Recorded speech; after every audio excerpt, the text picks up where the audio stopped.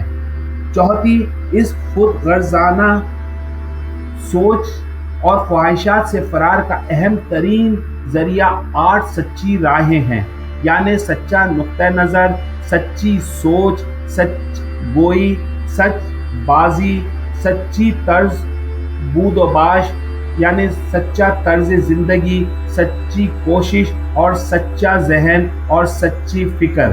اور یہ بات بھی اہم ہے کہ بدھ مت میں ہر کسی کو خوش آمدید کہا جاتا ہے، نہ نسلی برتری کا مسئلہ اور نہ ہی ہندوازم کی طرح یہاں ذات برادری کچھ اہمیت رکھتی ہے۔ گوتم کی دنیا سے رخصتی کے بعد یہ نیا مذہب ایک عرصے تک ذرا سست روی سے پھیلا۔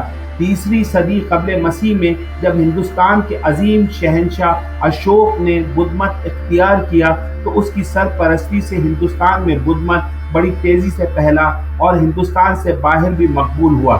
اس کے بعد یہ جنوب میں سیلون تک اور مشرق میں برما تک پھیلا۔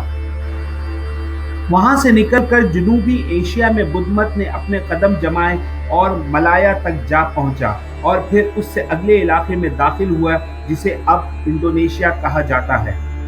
شمالی علاقے میں بدھ مت کے اثرات متاثر ہوئے، اس کے بعد یہ تبت پہنچا اور پھر آگے شمال کی طرف افغانستان اور وسطی ایشیا تک اس کے پیروکار پھیلتے چلے گئے۔ بدھ مت کو چین میں بھی پسند کیا گیا اور اس نے وہاں بھی جگہ بنا لی۔ یہاں سے اس کی اگلی منزل جاپان اور کوریا میں اس نے اپنے پیروکار پیدا کر لیے۔ تاہم سن 500 سن عیسوی کے بعد بدھ مت ہندوستان میں تیزی سے روبہ زوال ہوا اور پھر 1200 سن عیسوی تک یہ سمٹ کر اور بھی بہت مختصر طبقے تک محدود ہو کر رہ گیا، جبکہ دوسری جانب چین اور جاپان میں بدھ مت ایک بڑے مذہب کی حیثیت سے موجود رہا۔ کئی صدیاں گزرنے کے بعد بھی جنوبی ایشیا اور تبت میں اس کی اہمیت میں کوئی کمی واقع نہیں ہوئی۔ بدھا کی موت کے کئی صدیاں گزرنے کے بعد بھی اس کی تعلیمات اور نظریات کو احاطہ تحریر میں نہیں لایا گیا۔